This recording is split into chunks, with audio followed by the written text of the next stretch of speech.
move with dispatch.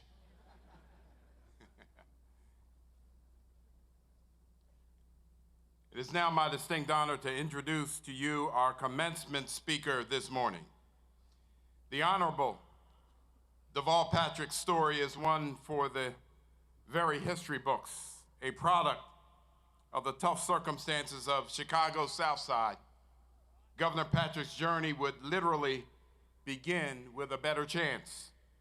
That was the name of a program focused on leadership development for minority students who were academically gifted. From there, the story continued to unfold as Governor Patrick landed at the prestigious Milton Academy and later at Harvard College, where in 1978, he graduated with a bachelor's degree in English and American literature. After college, Governor Patrick spent a year working with the United Nations in Africa before returning to the United States to enroll at Harvard Law School. He was elected president of the Harvard Legal Aid Bureau. He won Best Oralist in the prestigious Ames Moot Court competition and graduated again with honors with a JD in 1982.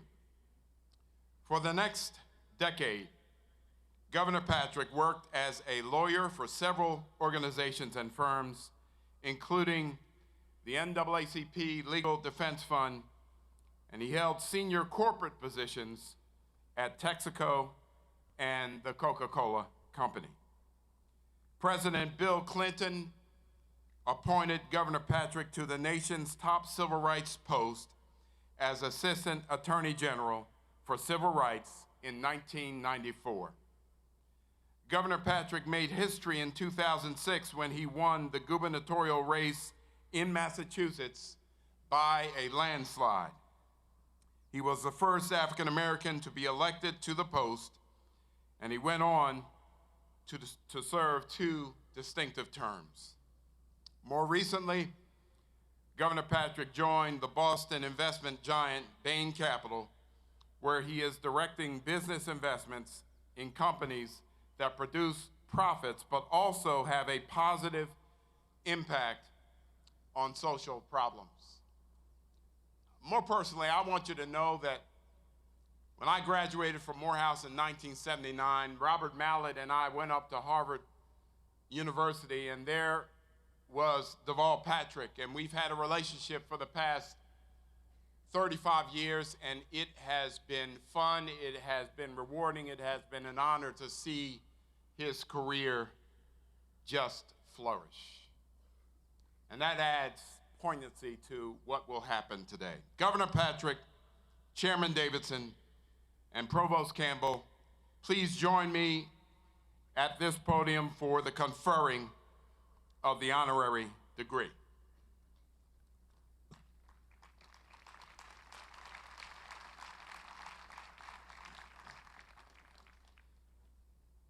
Governor Patrick, you have given much of your life to serving underrepresented populations of this great nation in the field of law.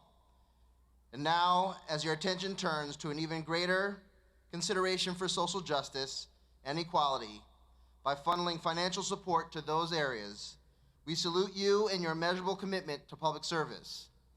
Therefore, by the authority granted me by the Morehouse College Board of Trustees, I confer upon you the honorary Doctor of Laws with all the rights, privileges, and responsibilities appertaining thereunto.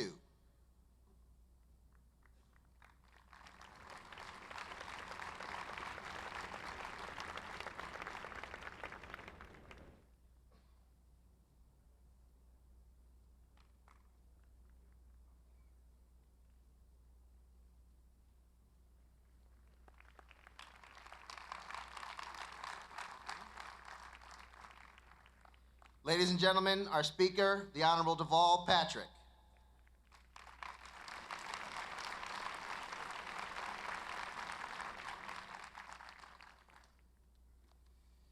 Chairman Davidson and members of the Board of Trustees, President Wilson and members of the faculty and staff, distinguished guests, reverend clergy, proud family and friends, and most especially deserving graduates of the class of 2015. It's a high honor for me to be with you on this special occasion and to receive this honorary degree. I am, at last, a Morehouse man.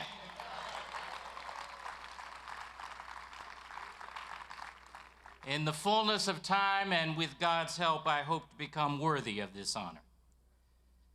Candidly, the reputation of Morehouse and my esteem for this institution made me initially pretty nervous about this speech. I have visited this campus often over the years and have many friends who are alums.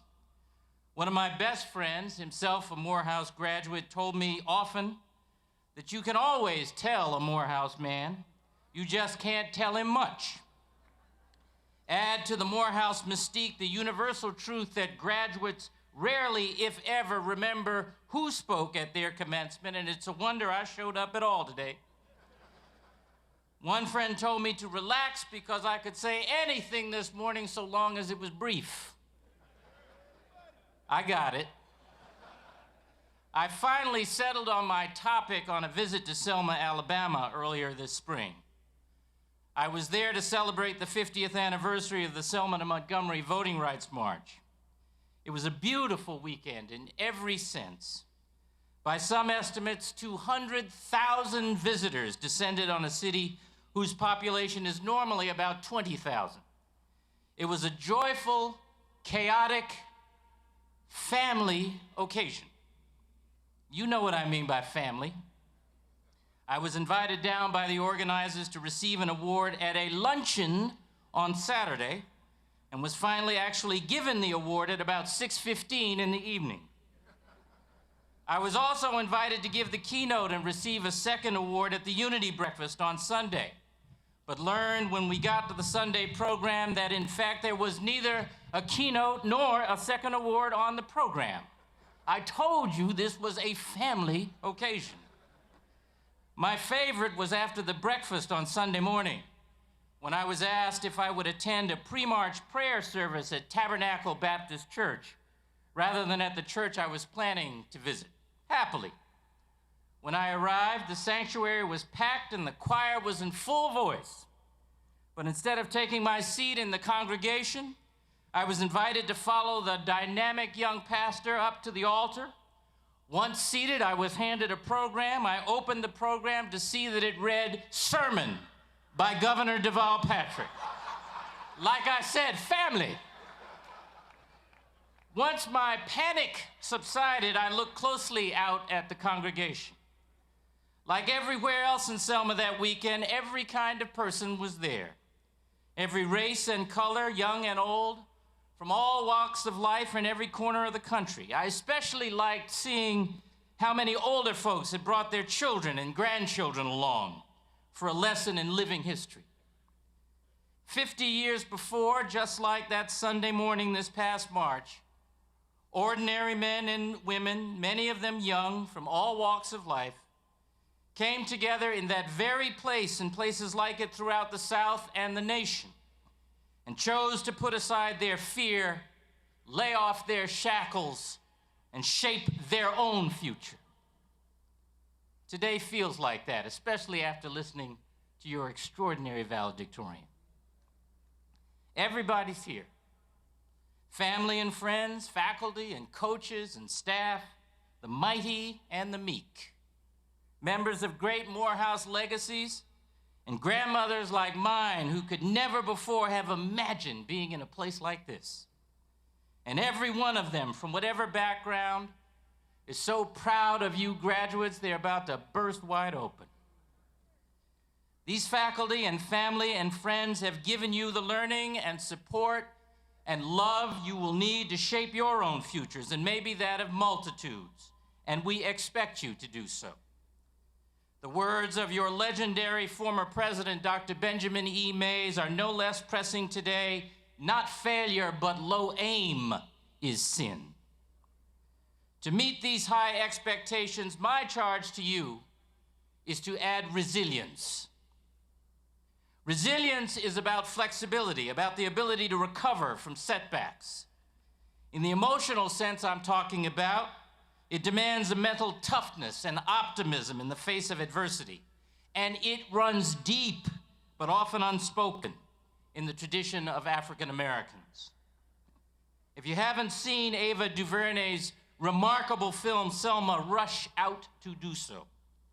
It captures so much about that time so many years ago, the broad variety of people who set aside their comfort and conveniences and found common cause. They were old church deacons and school kids alike. John Lewis was just 25 years old when he marched across the Edmund Pettus Bridge. And here's the point. When they got beat down, they got back up and kept on marching. Resilience, and it changed the world. The federal courthouse in Selma sits just above the Edmund Pettus Bridge. From a window in the courtroom on the second floor, you can just see the bridge. 25 years ago, in that courtroom, 3 people, Albert and Evelyn Turner and Spencer Hogue, from a little town outside of Selma, stood charged by the U.S. Justice Department for vote fraud. Their alleged crime, said the Reagan administration, was helping old black people in Perry County use absentee ballots to vote. I was the junior lawyer on that defense team. I remember the Turners and Mr. Hogue as old black people, though in fact, they would only be now the age I thought they were then. The truth is, they were probably the age I am now. But they had known Jimmy Lee Jackson and his family and remembered vividly the night he was killed by state police. They remembered the feelings of fear and intimidation and utter despair. And they remembered putting all of that aside to march. They felt beat down, but they got back up. Resilience. The witnesses in the trial were mostly people in their 70s and 80s. They had personal memories of how much they risked trying to vote, how much they risked just talking about trying to register to vote. They appreciated what it meant to participate because they remembered a time when they couldn't. And so when they learned that an absentee ballot was the way they could exercise their vote, even when they couldn't get off from work or in from the field on time or home from the doctor in the next county, they used it. And over time, all those absentee ballots added up to political power. And that is really what that trial was about. The charges were a response to growing black political power. The government knew it, and the citizens of Perry County and beyond knew it, and a lot of the folks in the black community took that indictment like a punch in the gut. They bent over and in many cases cowed. The same people in the same positions of power were sending them the same kind of message about voting in 1985 that they remembered from the 1940s and 1950s. They felt beat down again. At first, witnesses wouldn't even talk to us. Some wouldn't open their front doors, told us to get off their porches and off their land. We don't want no trouble. That's what they tell you. But gradually, they came to remember their right to vote as the treasure it was, to understand that it was under assault, and to resolve again that voting in person or by absentee ballot was something nobody should try to interfere with. And so one by one, they came out and told us their stories. More importantly, one by one, they told their stories to the jury. And after many weeks of tension and hate mail and the firebombing of the Turners' home, the jury returned a verdict acquitting our clients, the Perry County Three, on all counts. They faced down their fears and kept marching. Now, why am I telling you this story? First, because I want you to know that you are connected to the Turners and to Mr. Hogue. You and I are connected to people like J.L. Chestnut and Rose and Hank Sanders and Andrew Young, to John Lewis and Hosea Williams and Martin Luther King and C.T. Vivian, to the countless numbers of nameless children and grandmothers and sharecroppers and business leaders and clergy and college students who came to Selma 50 years ago to march. We are connected to people who swallowed their fear and their pride to hold our beloved country to account for the yawning gap between her ideals and our reality. People who got back down and got back up and kept on marching. They taught us then and teach us still about moral leadership, about dignified resistance, and most of all, about resilience. And that resilience made America better. Resilience is a proud part of our heritage. Don't forget that. Not on any day, but maybe especially not on election days. The second reason I bring this up is that you will need resilience maybe even more than you realize. Given the pace of change and the tools at your disposal to ride that change, it's an exciting time for you to burst upon the world. You are well prepared and well privileged, but you will still face personal and professional setbacks. There are times when you too will feel beat down. You will need resilience. As exciting as the times are for you personally and professionally, it's a sobering time too. Because beyond these gates and these festivities and the many opportunities that await you, it's a sobering world. Earlier this year, the Joint Center for Political and Economic Studies released a study that concluded, among other things, that blacks were the least advantaged group in America in terms of policy outcomes between 1972 and 2010. The Brookings Institution reports that half of black Americans born poor stay poor, and that most middle-class black kids are downwardly mobile. I read somewhere that there are more black men in prison today than there were black men enslaved in the 1800s. 50 years after enactment of the Voting Rights Act, the Supreme Court has gutted a key enforcement provision, and state after state is moving to make voting harder rather than easier. Unarmed Trayvon Martin shot by a neighbor, and unarmed Michael Brown shot by a police officer, and in these and too many other cases, no accountability. A grand jury in New York can't see in the videotaped strangling of Eric Garner what the rest of the world sees. And then comes Baltimore, a sad but unsurprising reality arising out of the very circumstances of crushing deprivation and hopelessness cited in study after study. And strangely, some commentators point to Baltimore with apparent relief, saying, see, it's not race after all, it's poverty. As if that truth is any more likely to spur political leaders to act. We grieve, we shake our heads in disgust, though not surprise, and then, most worrisome of all, we renew the old questions about whether we have made any progress at all. I understand, but that's no way to be. For if it is, we dishonor the example of the marchers on the Edmund Pettus Bridge. Remember, when they got beat down, they got back up and kept on marching. If they hadn't, imagine if the kids in broken schools and broken neighborhoods in the 1930s and 1940s had settled for that, had let their circumstances define their potential and their zip code of birth define their destiny. Imagine if our forebears had not escaped when they could and called the world's attention to the savagery of human bondage in America. The white men who founded America wrote into our founding documents the values of equality, freedom, opportunity, and fair play, in many cases knowing, I submit, that they were fueling the aspirations of all men and women. When our forebears and strivers of all kinds got beat down and got back up and marched, they did it for those values.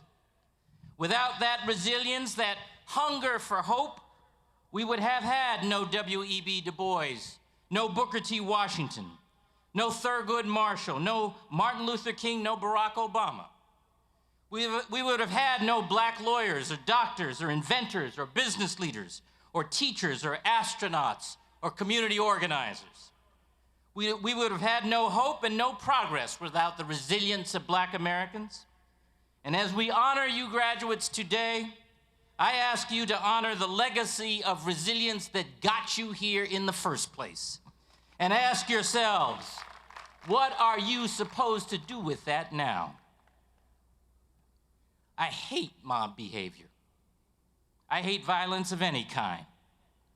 I don't want unrest in the streets, but I do want unrest in our hearts and our minds. I do want us all to be uneasy with the grim statistics of black men and families and the widespread nonchalance about poverty. I want us to worry about solutions to chronic suffering and hopelessness in communities a lot of us are one generation from living in. About the fellow soul who, but for the grace of God, is carrying a burden we ourselves have been freed of. I want us to ask ourselves hard questions and start asking our leaders hard questions about the state of the American dream and why the poor are stuck in poverty and why the middle class are one paycheck away from being poor and deeply worried about it. And I want us all to stop being beat down by the despair all around us and get back up and keep marching. We never seem to be able to talk about race in America without acknowledging both the progress that we have achieved and the struggles that remain. Yes, we have haters still, and thousands of others who have overcome their hate and learned to love. Yes, we have poverty still, and thousands of others who have emerged from poverty into wealth and opportunity. All are parts of our reality as a people and as a nation. There are reasons to hope and evidence that resilience delivers progress. My point is that progress always provokes a backlash. Some of us could have predicted that despite the euphoria surrounding his election, America's first black president would, by his presence alone, provoke members of the Congress to act out as they have. That doesn't diminish the milestone. President Obama gets back up every day and keeps on marching. He has, in spite of that backlash, delivered results that have made America more prosperous and more just. The massive resistance he has faced is perhaps why I take an outsized satisfaction from the fact that after some folks tried their very best to bully him out of office, the nation re-elected him anyway. The key for him, for you, and for all of us is resilience. It's about being as mindful and as determined as our forebears to keep on marching. You will get beat down, and you will see fellow souls of every race and kind get beat down around you. But you have a personal responsibility, both to our forebears and to future generations, to get back up and keep on marching. You are a glittering collection of firsts. First in your departments, first in your family, first in your town or your community. You might be one day the first in your hospital or company or state house. But as my friend Doug Wilder, the former governor of Virginia and the first black governor elected in America, says, being first doesn't mean a thing unless there's a second. Resilience. Learn to let a setback be just a setback, not a defeat. The marchers on that bridge 50 years ago taught us something about how vital it is to future generations to get back up and keep on marching. It's a lesson that bears living today. Good luck to you all. God bless you. And thank you for this honor.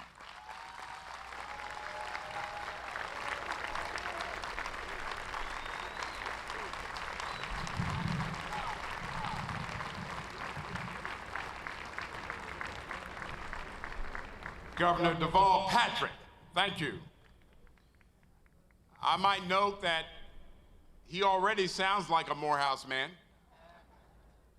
And I might also note that among the central figures in his address, seated right on the stage with us, and a trustee of Morehouse College, is Ambassador Andrew Young. Would you please stand and receive our love of you because of all you did.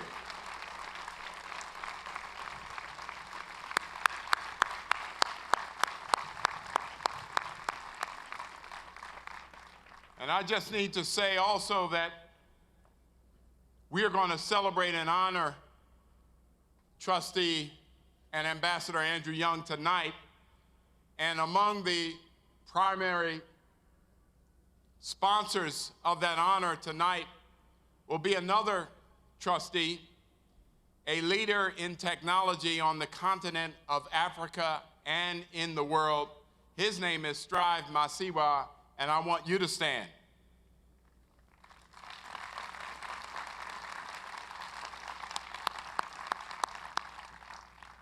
And now the Morehouse College Glee Club will perform the spiritual Way Over in Beulah Land by Stacy Gibbs.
Dream of the holy one.